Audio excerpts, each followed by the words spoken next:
Welcome back, ladies and gentlemen, and everyone else in between. It is round 5 of the league that means nothing. So we've come a long way from the beginning, and I've been with you the whole time. I've been Ian, I am your commentator, and I hope to continue as such in the future. We have the 4-0 bracket. We have Hank Sherlock playing some versions of Viserai that some people might refer to as OTK and others might refer to as Turtle Burst.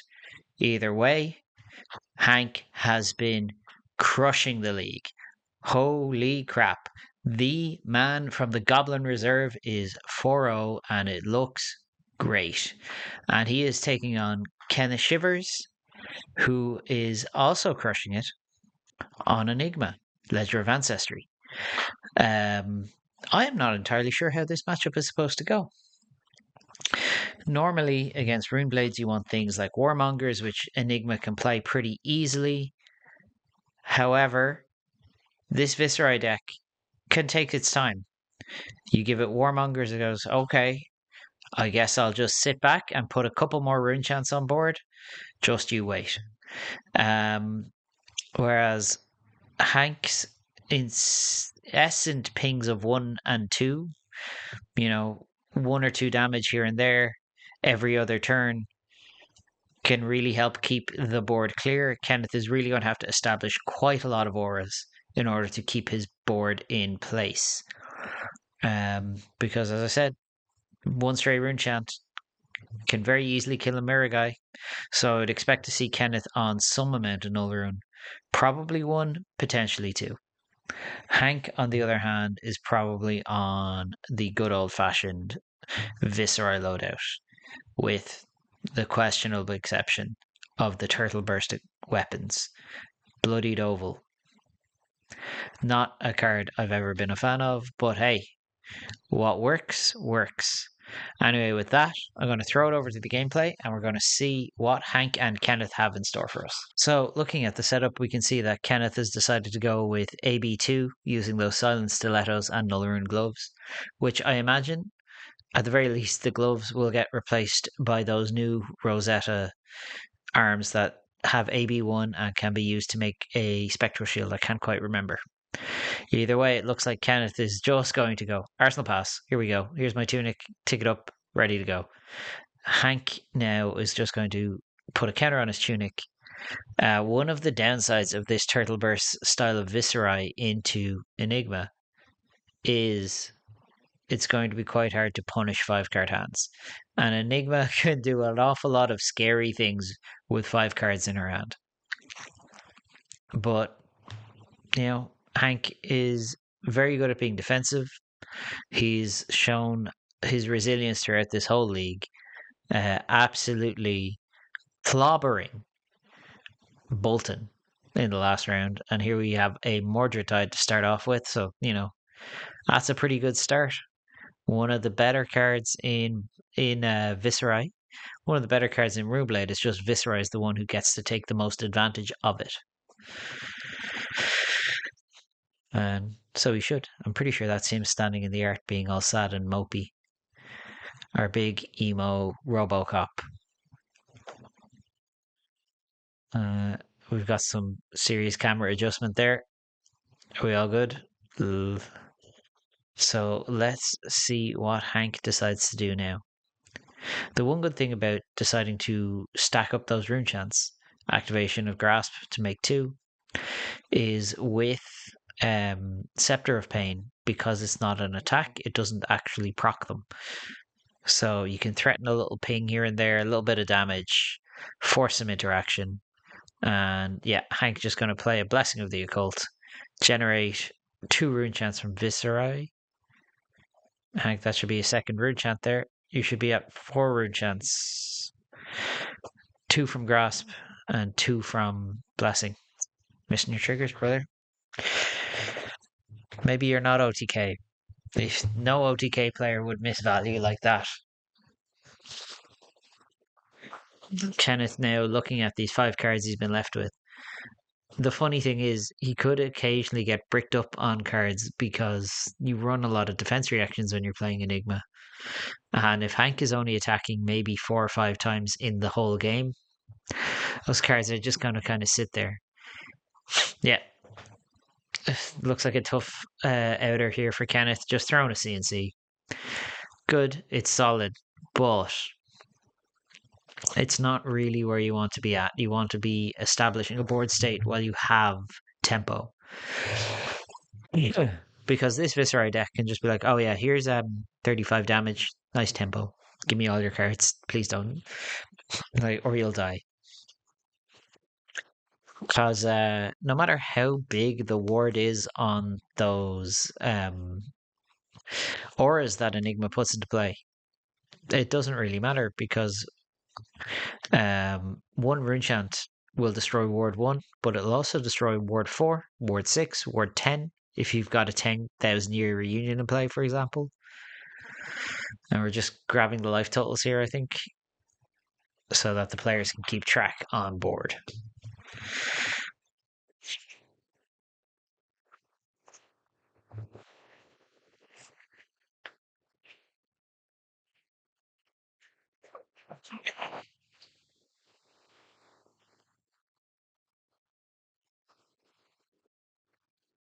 Come on, Hank. Doing everyone a favor, making sure everyone's got the right hero. All right.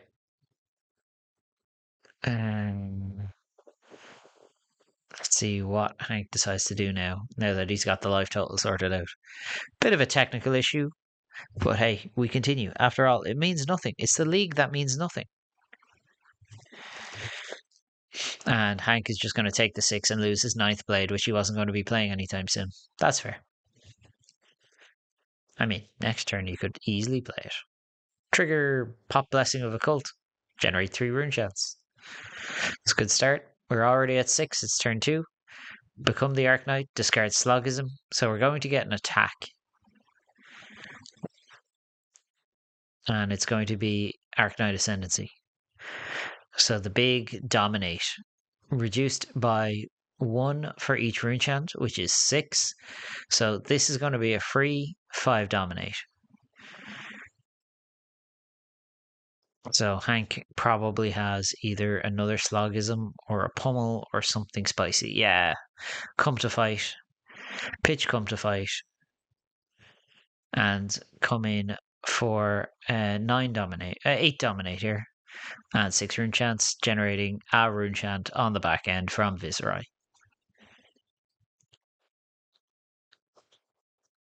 And every point of damage dealt here from Arc Knight Ascendancy is going to generate Hank more rune chants. So it looks like Hank knows he's not here to hang around this time. We got things that need doing, and if we hang around and we let this game go long, Enigma is just going to accrue infinite value.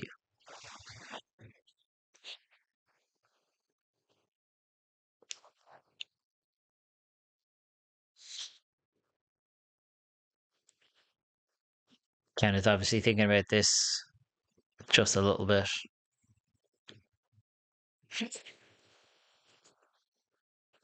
Let's see what he decides to do with this 8. Does he have a D-react in Arsenal, for example? Like, you could be sitting on that for a while. Is he going to pitch to any of this AB? What's he going to do?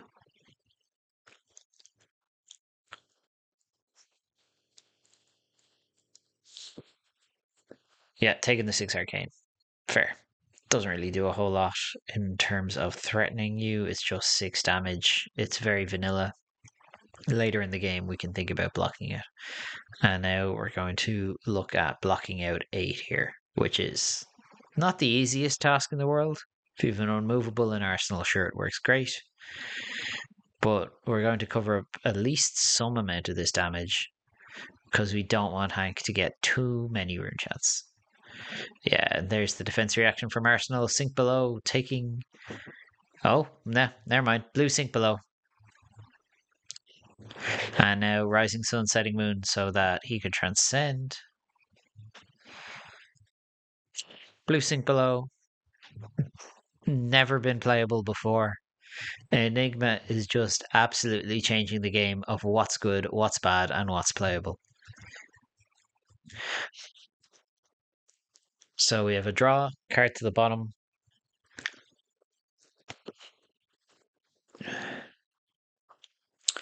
Are we thinking about it? Yeah, card to the bottom. Transcending, getting a beautiful inner chi, and currently blocking 5. No real way here to cover up 3 more.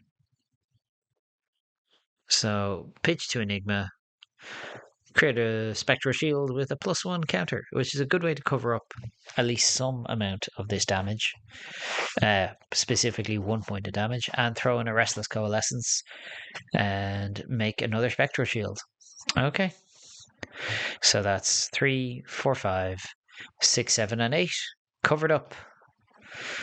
Pretty good start there from Kenneth, but we can't get away with that every time.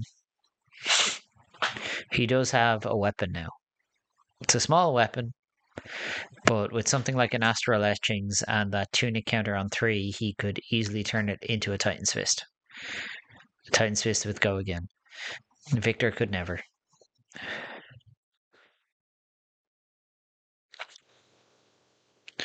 Yeah, dealing the 1 damage, Hank probably not going to use any of his good cards on that one.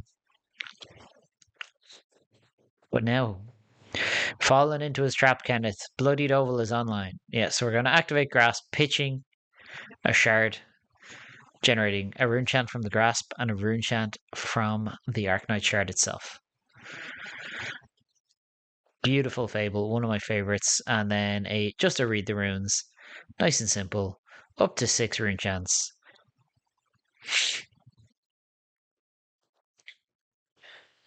Pop a card in Arsenal. Card to the bottom, and then we draw up.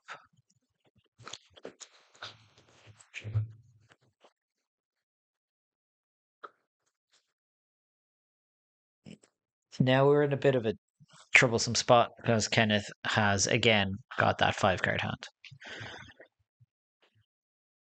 So we're going to play out a Waxing Spectre, pitching a Rage Spectre, floating a resource, but that means the Waxing Spectre has a +1 counter because a blue was pitched, so it is a 4 go again.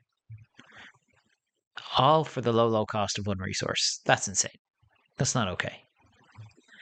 That's not how Flesh and Blood cards are balanced. 1 for 4 go again? That's crazy. I'm thinking about this one. Like, do you cash in your Bloodied Oval here now and just be like, yeah, locked in value?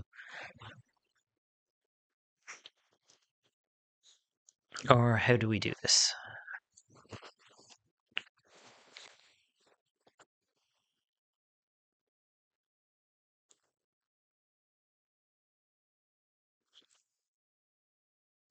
I'm giving this one a nice think over and making sure to check his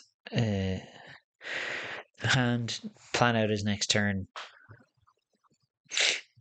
Like, if you're going to be more aggressive, you maybe hold on to your hand. If you're just going to set up some more rune chants, you probably consider blocking out a little bit, but who knows what Kenneth has in the other 3 cards in his hand.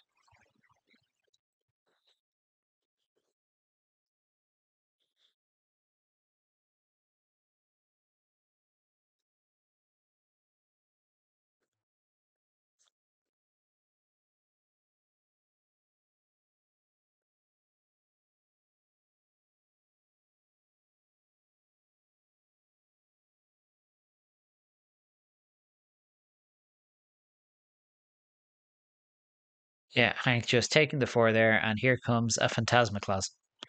So this is a 9 Phantasm. Look at the defending hero's hand. Put a card from it on the bottom, and then they draw one, which can be fine or can be busted. Let's find out.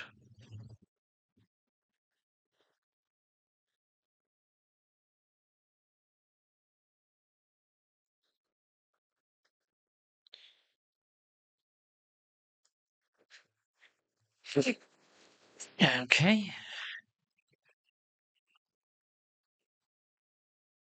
And then we have Hank drawing. This has Phantasm now, so if Hank has managed to draw one of his many 6+ power attacks, he could cover this up pretty cleanly and just pop it, triggering the Phantasm keyword if he has an attack with power greater than 6. But it does not look like he does, because if I drew one of those off of Phantasmaclasm, which I have done in the past, you better believe it's coming down like a thunderclap, just straight out there. Yeah, get that out, get away from me. Phantasmaclasm, such a cool card, like a really interesting card that came out in Monarch, and it's nice to see it finally seeing some play. Hank instead going to sink below, putting a card to the bottom, drawing a card. Let's see, maybe he has a reduced to rune chant. Nope, taking in a further 5 points of damage here.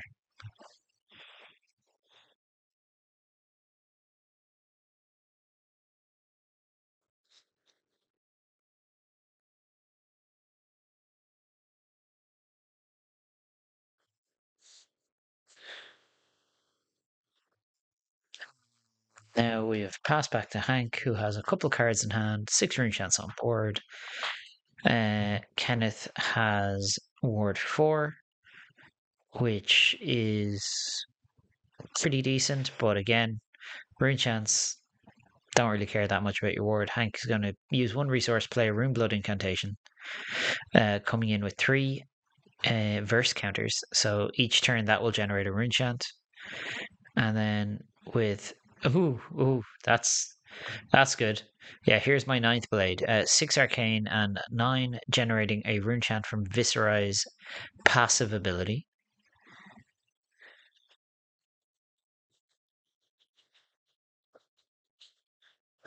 So here's 15.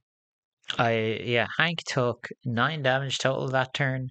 To throw back 15, that's not too bad. Can't complain about numbers like that. And Kenneth might have to consider letting these auras go, because pitching for 6 rune chance and defending 9 is not really something that's viable.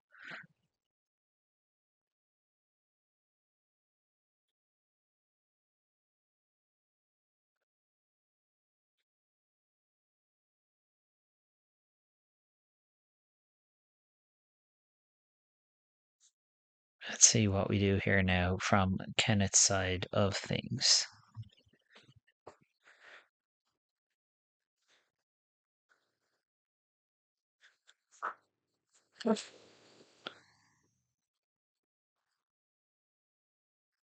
Thinking about whether or not I imagine he can protect these auras,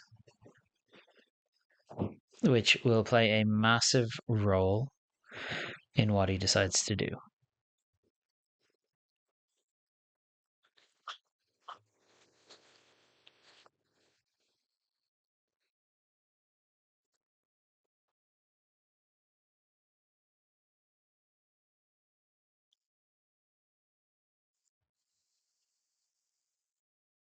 Looks like Kenneth is preparing to pitch some amount of cards here. Yeah, so we're pitching a Miragai and a Warmonger's Diplomacy to cover 6. So those will cover up the auras, so they get to stay alive, at least for now. And we still have this 9 coming. Now, it is possible for Kenneth to cover this with something, again, like an unmovable, but he will have to concede all tempo in this matchup.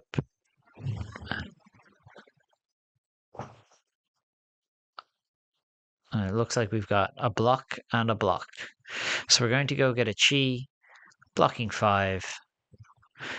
We've got that inner chi back into our hand now, the one that was pitched earlier in order to cover up the first big attack. But with that, Kenneth is down to 1 block in armor. It's not a lot. Generally speaking, like, I was very surprised by the Silent Stilettos, because if you run the Meridian Pathway, you can turn that very easily into an armor block. Oh, very good. Kenneth had a Fate Foreseen after all. So that is 9 covered. We're now down our armor, but we have a chi and a card in hand. So I think Kenneth got so excited he didn't even opt off his fate for scene. Loss of value. Can't be doing stuff like that. You wouldn't get away with stuff like that.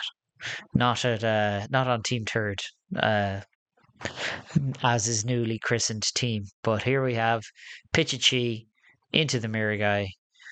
Manifestations of Miragai. Card's broken. Hate this card. Hate it, hate it, hate it. Hate it so much. Just a casual 4 ward. That's fine, right? No, it attacks for 8 because it has +1 counters on it. Yeah. Gross. Um, can tell Kenneth is a real illusionist player because he has the extended art manifestations. Only real ones, only real illusionist players are that blinged out on their deck. They love illusionist. I've probably said this one before, but we've got the Japanese anime Enigma. We've got, yeah. Surprised Kenneth hasn't shown us just Marvel Chi, but hey, now we've got a serious problem. If you're Hank, you have to clear that Miragai. Miragai, as I said before, as I think I said during the Levia versus Enigma round with Chris Chalk, once that manifestation sticks for more than a turn, you've got yourself a serious issue. Like it's the fast track to losing a game of Flesh and Blood. So I hope Hank has some game plan. Maybe he's drawn some attacks. He has something because this is a particularly tough situation to be in. So we're going to have a fate for scene. Opt. Yeah, it's fine. Hank checking his graveyard, seeing what he's got. That tells me that there might be a Rattlebones here somewhere. Or he has a way of tutoring and is thinking, do I have Read the Runes? Do I have Mordred Tide? Whatever. Oh, maybe we are thinking about this opt after all.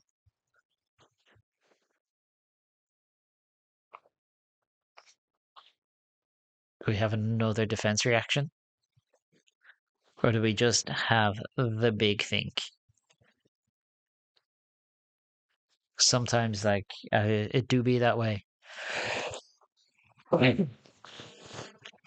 You gotta play tight. You gotta play fast, and playing like that gives you a chance to tank when you need to tank.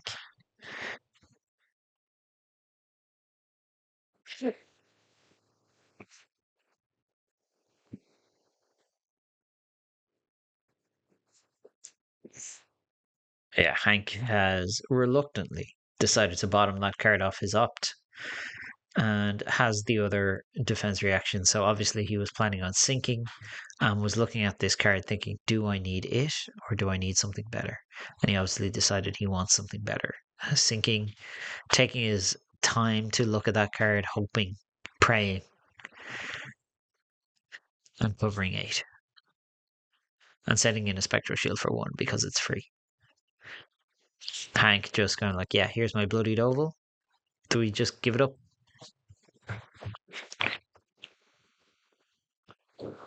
Taking 1.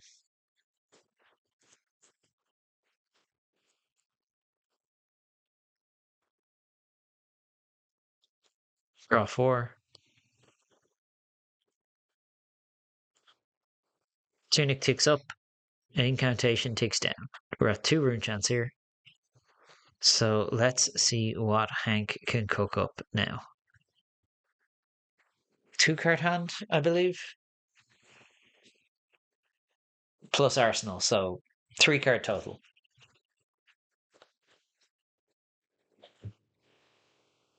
Now, how are we going to start off this turn? Because Hank knows he's behind the 8 ball already.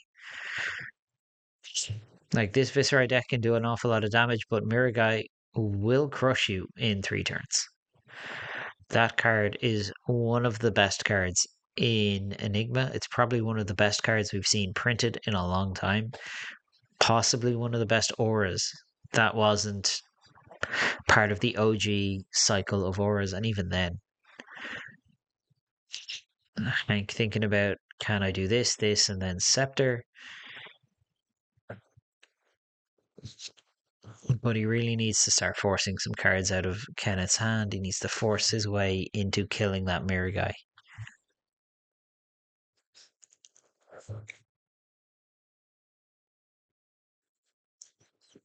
So we have a pitch into a Blessing of the Occult and just a move to Arsenal. That's rough, buddy. So next turn we'll be up to 6 rune chants. But it's not like Enigma is starved for blues to pitch. Yeah. Pitching a sink below. Attacking with Miragai for 8. Time to start coughing up some armor. Here's 2. Here's 4.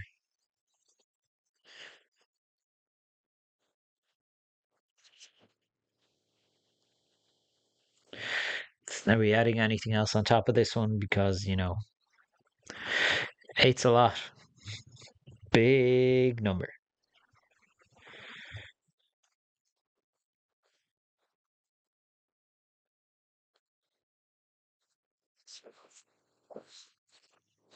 No, Hank is just taking the rest of it. Sending in another 4. Go again here. Hank taking this one. He knows he's got to make something happen this turn. Kenneth looking at his hand. Oh boy.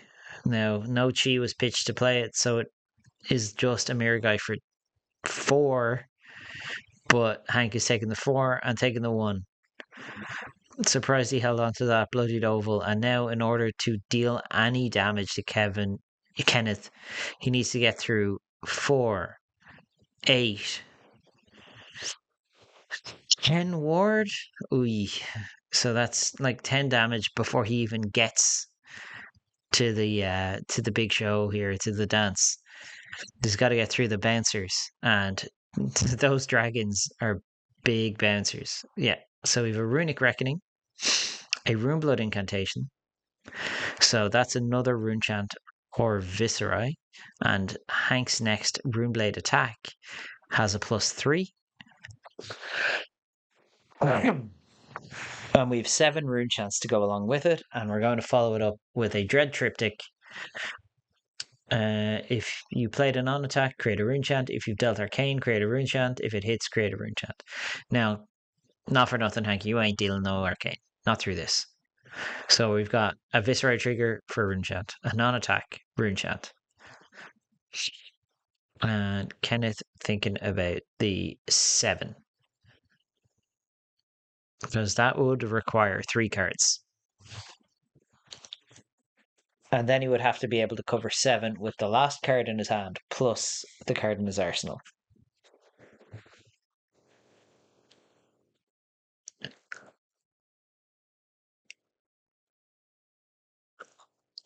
Or how much of our board do we let get chomped up by rune chants? I would say you're probably likely to pitch 2 blues here and let the Spectral Shield play Get Down Mr. President and cover you up. Maybe try and keep the 2 Miragais in play. Yeah, we see 2 blues pitched plus Spectral Shield covers the rune chants.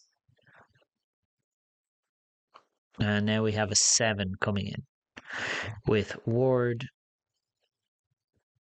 9 still on board.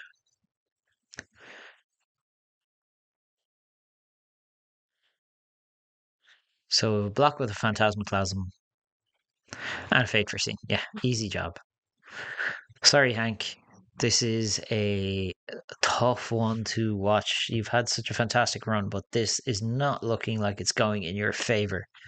I really hope you can pull something out of the bag here, because this is one-way traffic and it is a bad time. Unless your name's Ken the Shivers, in which case you're having a great time. Just tick up Tunic, pitch an unmovable, swing for 8. Ooh. These illusionist players, they just always have it, don't they? That's just how it be. Not a fan. Can't say I'm a fan. So we have a sink below, sinking. Wonder what we're digging for, either a pump or an attack or something to start clearing this board. This is where something like Sigil of Suffering would go hard. Yeah, taking 4. Arsenal. Kenneth obviously just drawing up now. 4 cards in hand. Hank with 3. He's going to start his turn with another 2 rune chants, though. I bet Hank is very excited for something like Deadwood Dirge to come into play. Because when that card got spoiled in Rosetta, I was blown away that you could have a Rune Blood incantation on 0 because it doesn't go away till the next turn, and you could just turn it into 3 rune chants. You could just make it explode. Great.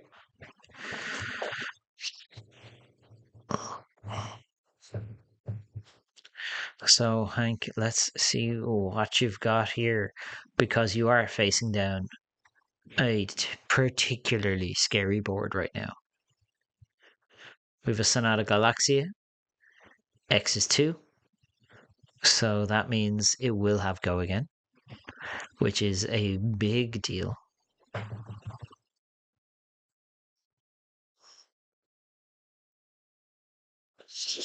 Sonata Galaxia lets you search your deck for a Runeblade card with cost X and put it into the arena. If it is 2 or more, it has go again. So the cost is obviously reduced by the number of rune chants you have in play. Hank has exactly 4 rune chants in play, and Sonata Galaxia is an XX spell. That means X is 2. 4 resources equals 2 in this situation here. Gets his Blessing of the Occult into play for next turn with go again. And 2 cards left in hand. We have a Runic Reckoning. Trigger. Make a rune chant. Pop. Tunic. And send in Arcanine Ascendancy for 8 Dominate. And 5 rune chants. So we're definitely clearing some of this board. What remains to be seen is how much. Each of those rune chants eats a ward aura here. So again, Kenneth probably priced into pitching 2 cards here. Or at least 1 card.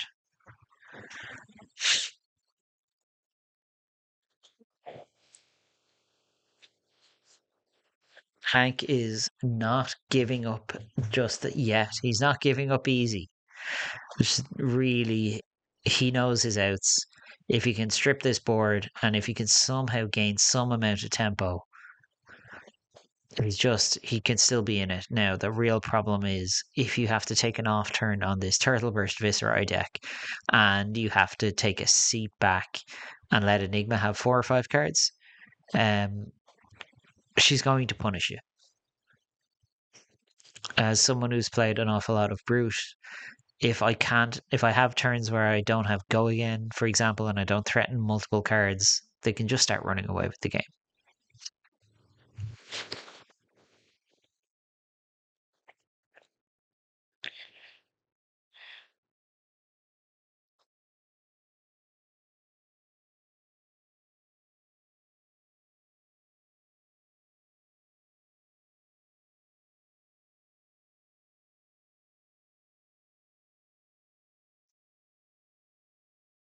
So we have pitch for the rune chance. We have sink below, sinking a card, drawing a card.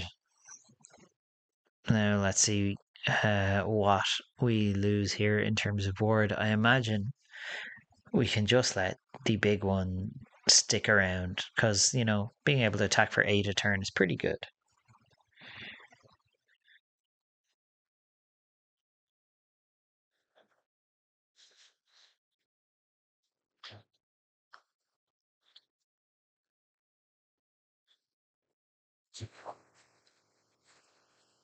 So Hank is set up for next turn.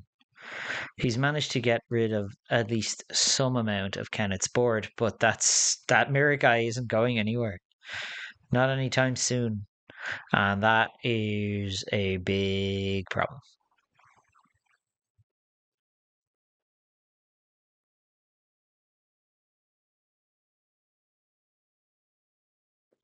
So let's see what we have going on here. Yeah, we're just going to send in 8. Why not? I mean, if you could pay one resource to just hit your opponent for eight, you probably would. I know I would. So let's see what Hank has is an answer to this because he needs to give up at least one card. And we know he's going to be starting his next turn with an extra 4 rune chance. But we just have not been able to break through here. Since this Miragai came down, it's kind of dominated the game. I think you might want to give up that bloodied oval there, Hank. I don't know if it's doing you much good anymore. And obviously, this is a 1 for 8 go again, which is fair, balanced, cool, and good flesh and blood. So I imagine Kenneth is going to arsenal that last card in his hand. If Hank has not found an attack or some way to pressure Kenneth this turn, this could be lights out.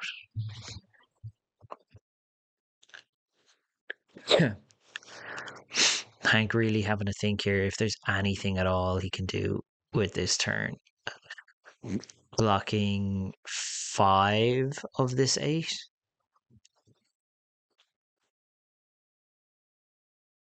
Are we blocking any more, Hank? Yeah, giving up the bloodied oval now. So we're blocking 6. 2 cards in hand. I really hope they're good.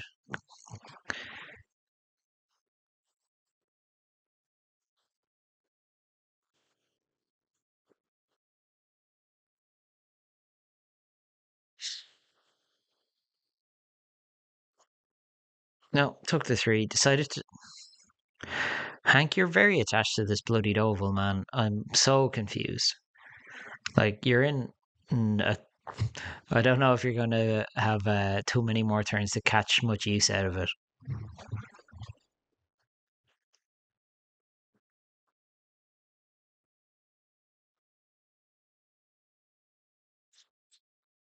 So we've just got to read the runes and an arsenal.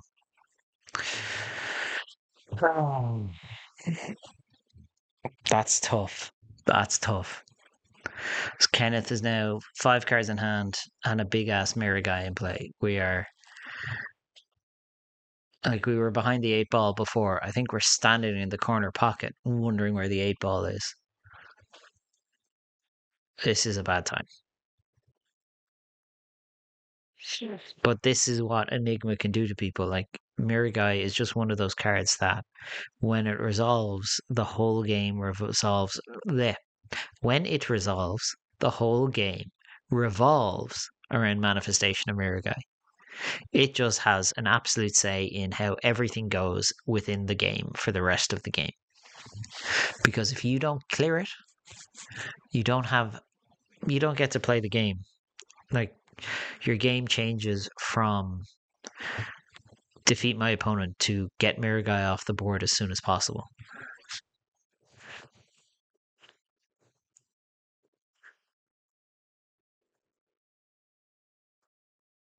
So what's Kenneth going to do with his 5 card hand?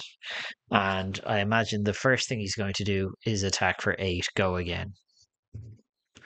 Because why not? What's the worst that could happen? Like, there's not a lot Hank can do here to stop this happening.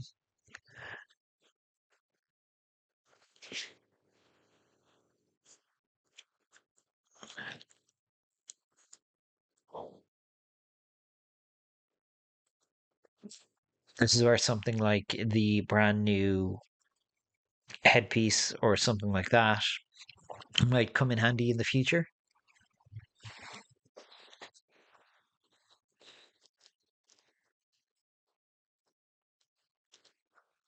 So let's see what Hank decides he's doing.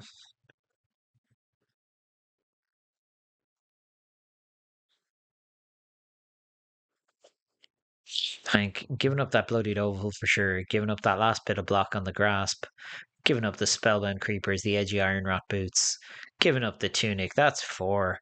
Have we got a defense reaction as well? Like, it looks really like Hank is going for the old Captain Ahab here, blocking with come to fight for another 3. So currently we're only taking 1 point of damage here, going to 2. The problem is, oh yeah, that's a problem right there. Restless Coalescence. Move all the counters off the Miragai. Attack for 6. Ooh, you hate to see it, folks. Yeah, we have a 6 block there from Hank, who now is in the territory as a card in hand. And ooh, Phantasmaclasm. Putting that 9th blade of that juicy popper onto the bottom of the deck, drawing a card. It's not a popper. Rip. 4-1, Hank. Great job getting through the rounds of the League That Means Nothing. And I hope you take renewed vigor from this game and you go all the way in to the top 8. Kenneth, what can I say? Like, Enigma just runs the show. I don't think people were quite prepared for when that ban list hit and what it did to Zen. People are not prepared for the world that they're about to inhabit, where Enigma is quite possibly the best or one of the best decks. I would be very surprised to not see it as one of the top decks. Congratulations, Kenneth, 5-0. I think that makes you first in Swiss, and with all the bragging rights that gives you, not to mention something very important in top 8. You get first seed, you get to choose the order of the game. Commiserations again, Hank. I'm sure your friends in the Goblin Reserve will look after you. And in the meantime, make sure you like, make sure you comment, make sure you subscribe. Stick with Go Again Gaming. Go follow Go follow Team Turd on Twitter, because now apparently there's a Flesh and Blood team being run by our illustrious overlord, the head of the Azalea cult of Go Again Gaming. Not that there's going to be a continued cult anymore, because Az has just expanded so far beyond that. Make sure you check out the rest of the league. You stick with us for the rest of the games. And if you're looking to talk to me, if you're looking to give me any jip over my commentary, anything you want to say at all, you find me on Twitter. You'll find me at findoz_spirit, and I will see you in the next one.